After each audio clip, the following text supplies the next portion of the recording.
a fishing and diving shop near a marina, and one day I was offered a trip out on quite a nice boat for helping free a rope around the propeller. After a quick splash in the marina, I was offered to come out on the boat the next day. It wasn't working. After my recommendation, we go to Castle Rock early in the morning, leaving port about 6 o'clock.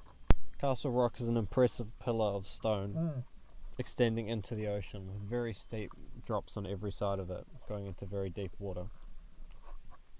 Alright, sweet. We'll see you guys in a bit.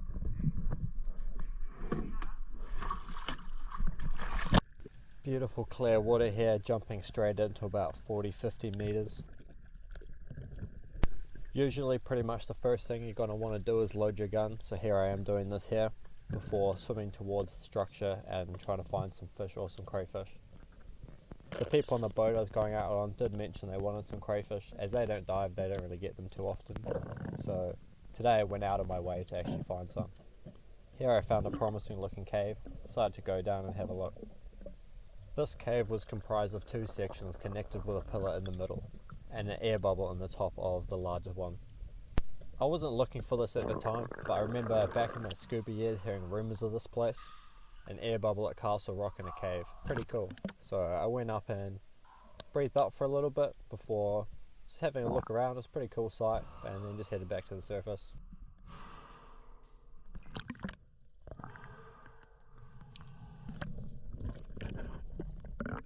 Even had a quick check to see if there were any crayfish in this cave. However, there wasn't a lot of structure for them to hide in, like the cracks weren't too deep.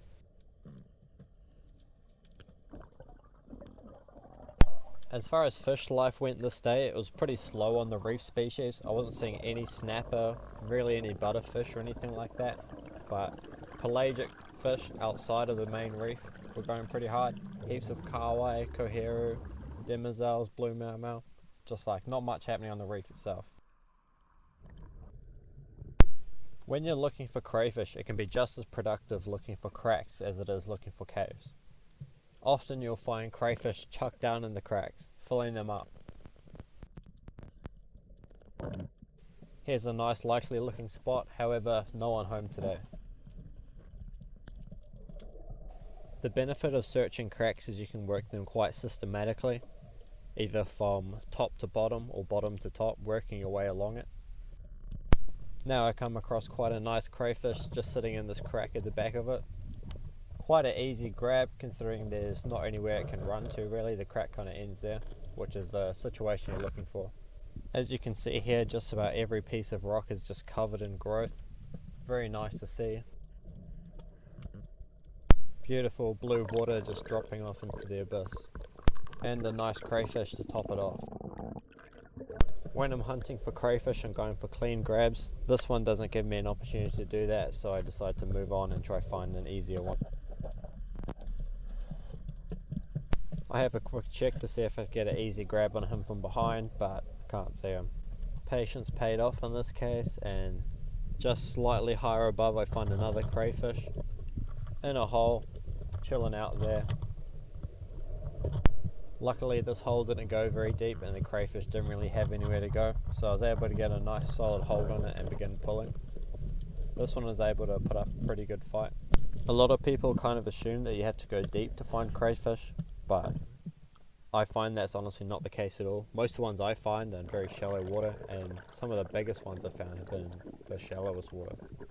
This crayfish is a female. You can determine that because it has a double set of tail flaps that you can see when it opens up. After bagging a couple nice crays, I decide to target some fish now and move out to some deeper water. At the edge of the main drop-offs there are quite large schools of kahawai. I swim down and swim out to this rocky outcrop, almost like a ridgeline underwater, and wait for a nice one to swim past. A nice little division of them decides to approach me from my right hand side, and I start lining up on one.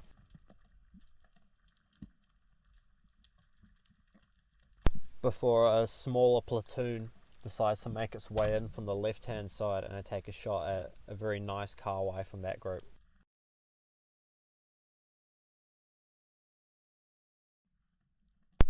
I ended up shooting this fish quite far back in the tail, but thankfully it was centre body, so it was still a good holding shot.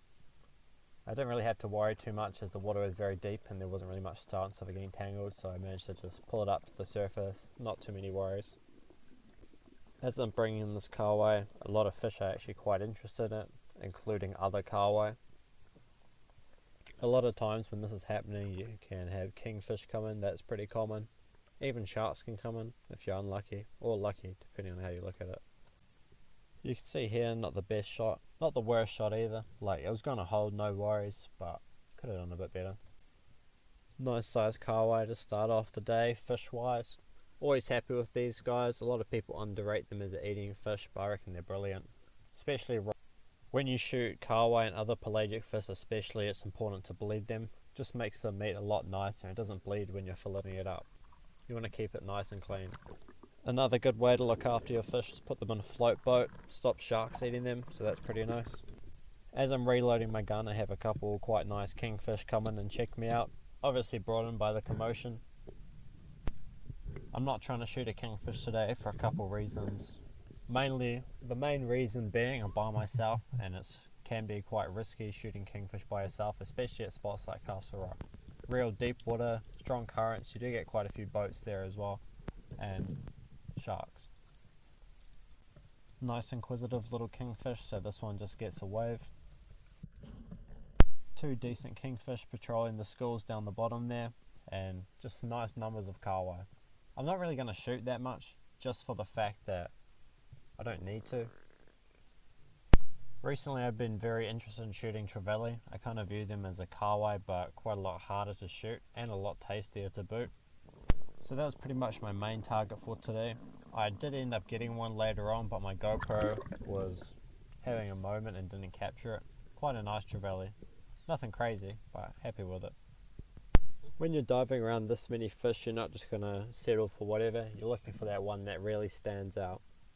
Whether it's a huge pink mau or a rogue albacore tuna coming through, you never know when you're in a spot like this. Diving with this many fish can pretty much never not be enjoyable. Always a good experience.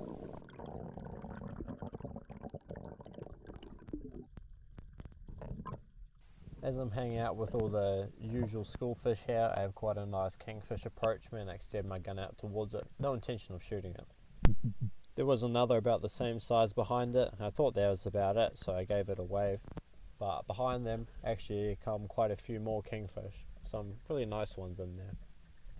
Fish can quite often tell if you're looking to try and kill them. So these ones could tell I wasn't really a threat and were pretty happy to stick around for a little bit. You learn a lot more about the fish you're targeting if you actually spend some time observing them as opposed to shooting every one you see. Get an understanding for what it will do after you would have shot it. After spending most of the morning at Castle Rock, we decided to move inshore. Pretty much straight into the crayfish. Managed to find this one in about head height water and some rocks just on the shoreline. After a little tug of war, I managed to get this one out. Quite a nice crayfish. Made it real easy for me. Just a shallow hole he was in there.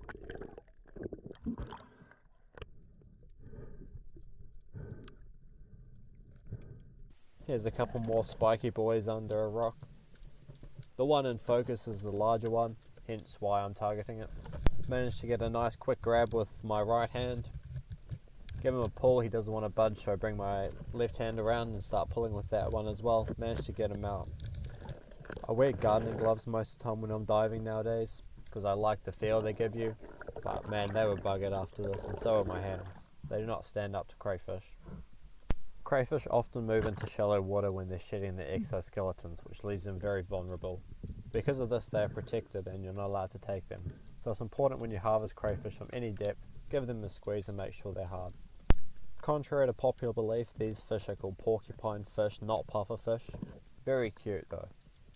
Always a welcome sight.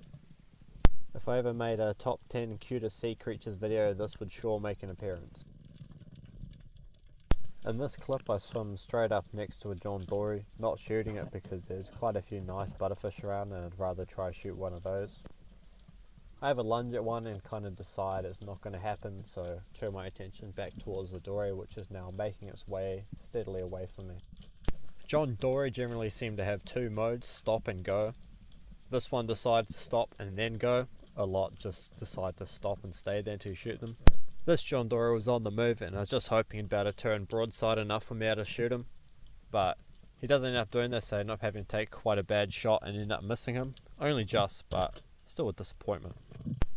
The John Dory kind of stops and looks back at me, wondering what the hell was that, before taking off. From the surface I see a single carway, so I make a dive down, positioning myself between two boulders, concealing most of my body from lateral views, as I watch this carway and wait for him to approach out in front of me. I don't keep staring at the carway the entire time. Instead, I have faith that he's going to come to me. Just here you can see him start to pass out in front of me, taking quite a wide pass, being reasonably cautious. At this moment I make a lunge and extend my gun and body outwards towards the fish, getting as close as I can before pulling the trigger. Thanks for watching this video, I really hope you enjoyed it. If you enjoy my style of content, I think you might also be interested in my Instagram, blue_neoprene. I'm usually quite a lot more active over there, so give that a follow if you want to keep updated. The shot on this fish admittedly wasn't great, so I was playing it quite carefully, just letting it run and following it up to the surface quite conveniently. Nice little gut shot, but I can promise you I did land this fish. Anyways, that's all for me. Happy diving, guys.